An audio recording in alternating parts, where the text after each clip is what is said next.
ঢাকা বিশ্ববিদ্যালয় কলা ইউনিটের ভর্তি পরীক্ষা শুরু হয়েছে। বেলা ১১টা থেকে শুরু হয়ে দুপুর ১২টা ৩০ চলবে চলবে এই পরীক্ষা। কলা আইন ও সামাজিক বিজ্ঞান ইউনিটে ২,৯৩৪ আসনের বিপরীতে ১,২৫,৪১৮ শিক্ষার্থী আবেদন করেছেন। এই ইউনিটে প্রতি আসনের জন্য ৪৩ জন শিক্ষার্থী পরীক্ষা দিচ্ছেন। চলতি শিক্ষাবর্ষে গত বছরের মতো ঢাকা বিশ্ববিদ্যালয় কেন্দ্র সহ একযোগে দেশের ৮ বিভাগীয় কেন্দ্রে এই ভর্তি পরীক্ষা অনুষ্ঠিত হচ্ছে।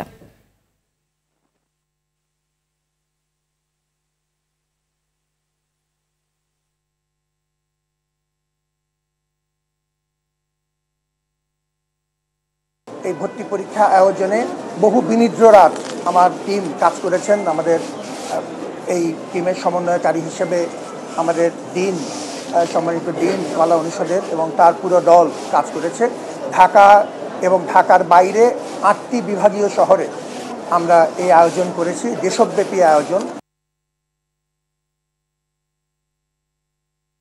দর্শক, এই মুহূর্তে ঢাকা বিশ্ববিদ্যালয়ে রয়েছেন সহকর্মী দীপ্ত চন্দ্র পাল। তিনি আমাদের সঙ্গে সরাসরি যুক্ত হচ্ছেন। দীপ্ত, কলা অনুষদের পরীক্ষা নিয়ে শিক্ষার্থী অভিভাবকরা কি বলছেন, সে সাথে ৮ বিভাগে একযোগে পরীক্ষা হওয়ায় বিষয়টি নিয়ে তারা কি বলছেন জানাবেন।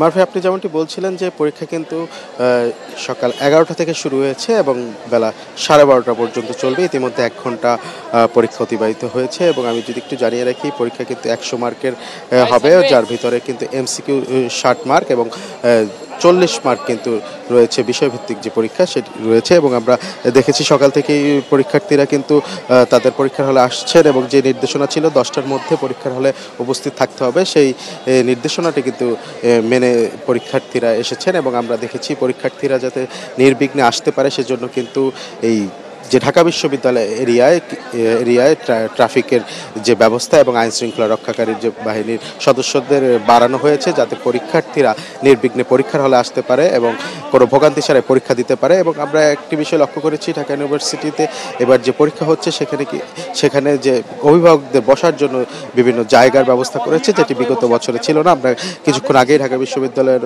উপাচার্য কথা বলেছেন, তিনি কিন্তু জানিয়েছেন যে এবার পরীক্ষায় যে কোটার যে একটি বিষয় ছিল, মুক্তিযোদ্ধা কোটার যে নাতনি সন্তানরা যে কোটা পেত, সেটি কিন্তু সংস্কার করা হয়েছে।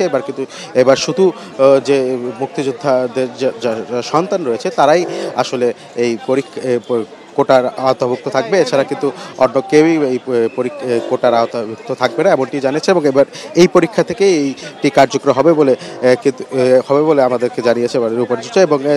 এবং আরেকটি বিষয় বলে রাখতে চাই যে বিশ্ববিদ্যালয়ে ভর্তি পরীক্ষা শুরু হলেই কিন্তু প্রশ্ন ফাঁসের একটি গুজব বা একটি আশঙ্কা থাকে। এবার কিন্তু উপাচার্য যেটি জানিয়েছেন, এবার তারা অনেক সতর্ক রয়েছেন এবং এবছর এমন ধরনের কোনো গুজব ছড়ায়নি। এবং আরেকটু যদি বলে রাখি যে এবার ১,২৫,০০০ শিক্ষার্থী কিন্তু আবেদন করেছেন এবং প্রত্যেকটি সিটের বিপরীতে ৪৩ জন শিক্ষার্থী লড়াই করবেন এবং ১২:৩০ পরীক্ষা শেষ হবে। তো মারফি, এই ছিল আমার কাছে ঢাকা বিশ্ববিদ্যালয় থেকে ভর্তি পরীক্ষার সবশেষ তথ্য। মারফি,